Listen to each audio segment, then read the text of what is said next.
Hi friends, இன்னைக்கு இந்த own voice எதுக்குன்னு பார்த்தீங்கன்னா, ஒருத்தங்க எனக்கு கமெண்ட்ல கேட்டிருந்தாங்க, உங்களோட அம்மா அப்பா பார்த்து தானே கல்யாணம் பண்ணி வச்சாங்க, ஆனால் உங்கள் லைஃப் ஏன் இப்படி இருக்குது அப்படி கேட்டிருக்காங்க.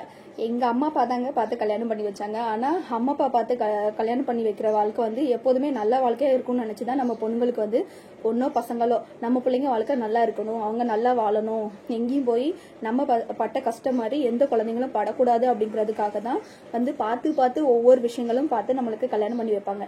ஆனா நம்ம சொந்தக்காரன் ஒருத்தன் நம்ம கூட இருப்பான் தெரியுமா, அவன் வந்து என்ன தெரியுமா செய்வான், இவ நல்ல இடத்துல போய் வாழ்ந்துருவாளோ, இவளுக்கு நல்ல வாழ்க்கை அமைஞ்சிருமோ, இல்ல இவளுக்கு வந்து வேற இடத்துல போறா, அப்போ நம்ம வந்து அவ வாழ்க்கையை கெடுத்து விடணும் அப்படிங்கிறதுக்காக ஒவ்வொரு விஷயங்களையும் கல்யாணம் ஏற்பாடு ஆனாலுமே கூடவே இருந்துட்டு எல்லாத்தையும் தூண்டி தூண்டி அப்படி இப்படி இப்படின்னு ஏத்தி இறக்கி விடுவாங்க. ஓகேவா, அந்த மாதிரி என் வாழ்க்கையில அமைஞ்சதுதான் என்னோட திருமண வாழ்க்கை. என்ன எதுக்கு அப்படி சொல்றேன் அப்படின்னா, இவ்வளவு தூரத்துல இருந்து பொண்ணு பார்க்க வந்தாங்க, பிளஸ் இன்னொன்னு வந்து நான் அப்பதான் படிச்சு முடிச்சு நெக்ஸ்ட் வேலைக்கு போகணும் அப்படின்னு இருந்தது. இன்னொன்னு எங்க சொந்தக்காரனுங்க பூரா வேணும், நம்ம இதுல படிக்க வச்சதே உனக்கு நிறைய அதிகம், ஸோ அதனால படிச்சது போதும், கல்யாணத்தை பண்ணிட்டு உன் லைஃபை போய் பாரு, இல்லைன்னா அங்க போய் புருஷ வீட்டுல போய் படிச்சுக்கோ. எந்த ஒரு வீட்லயும் புருஷ வீட்டுக்கு போனதுக்கு அப்புறம் நம்மள படிக்க வைக்கிறதே பெரிய விஷயமா இருக்கும். இதுல கல்யாண வாழ்க்கைக்கு அப்புறமா நம்ம சுதந்திரத்தோடு படி இருக்கணுங்கிறதும் ரெண்டாவது பட்சமா தான் இருக்கும். ஸோ அந்த மாதிரி எனக்கு வந்து வந்த உடனே ஃபர்ஸ்ட் நான் தேடி மீன்ஸ் என்ன பார்க்க வரும்போது ஃபர்ஸ்டா சூஸ் பண்ண மாப்பிள்ள நான் இவர் ஒருத்தர் தான், வேற எந்த மாப்பிள்ளையும் நான் பார்த்ததும் கிடையாது. என்னை தேடி வந்ததும் நான் வேண்டாம்னு சொல்லி அவாய்ட் பண்ணி தான் வச்சிருந்தேன். ஸோ அப்படிதான் எனக்கு வந்து இந்த மும்பை லைஃப் வந்து வரன்னு வந்துச்சுது. அப்போ அப்படி வந்து கல்யாணம் பண்ணிட்டு வரும்போது எல்லா சொந்தக்காரங்களும் சொன்னது நல்ல இடம் தான், நீ இவ்வளவு தூரத்துல கொண்டு கொடுக்குறல்ல, போய் பார்த்துட்டு வந்து.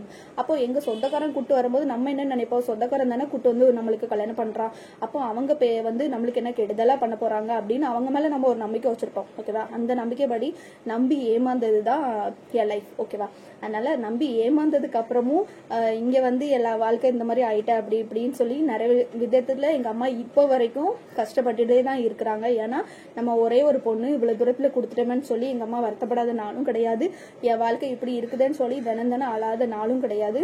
ஏன்னா அந்த அளவுக்கு எல்லாத்துலயுமே வந்து கஷ்டப்பட்டு நம்ம குழந்தைங்க படக்கூடாது, நம்ம கட்ட கஷ்டத்தை நம்ம குழந்தைங்க படக்கூடாது அப்படிங்கிறதுக்காக எல்லா விதத்திலுமே எல்லாமே பார்த்து தான் எனக்கு பண்ணிட்டு இருக்காங்க. பட் ஆனா இந்த மாதிரி மாறின ஒரு விதத்தினால சில பல வேறு மேல வந்து நம்மளுக்கு கோவம் இருந்தாலும் வாழ்க்கைன்னு அமைஞ்சு போச்சுது. அந்த வாழ்க்கையில இருந்து பொறுத்து போமா, இதுதான் லைஃப், நம்ம கல்யாணம் பண்ணிட்டோம், இனிமே ஒன்றும் பண்ண முடியாது அப்படின்னு சொல்லி எங்க மம்மி டேடிக்காக நான் ஒவ்வொரு லைஃப்லயும் ஒவ்வொரு டைமும் லைஃப்ல வந்து நான் வந்து பொறுத்து ஓகே இதுக்கப்புறம் ஏதாவது ஒரு மாற்றம் கிடைக்கும் அப்படின்னு சொல்லி என்ன சொல்றது, எவன் மேலேயுமே கோவப்படாம பொறுத்து போயிட்டே இருந்து வாழ்க்கையில நம்ம என்ன சொல்றது, நம்ம லைஃபுக்காக இருக்கலாட்டினாலும் நம்மளோட குழந்தைங்களுக்காக எல்லாத்தையுமே கடந்து போய்க்கிடுவோம் அப்படின்னு சொல்லி நான் இன்னும் வரைக்கும் கடந்து போயிட்டே தான் இருக்கேன். பார்க்கலாம், அதுக்குன்னு என்னைக்காவது ஒரு நாள் கடவுள் முடிவு கொடுப்பாரு, அன்னைக்கு பார்த்துக்கலாம்.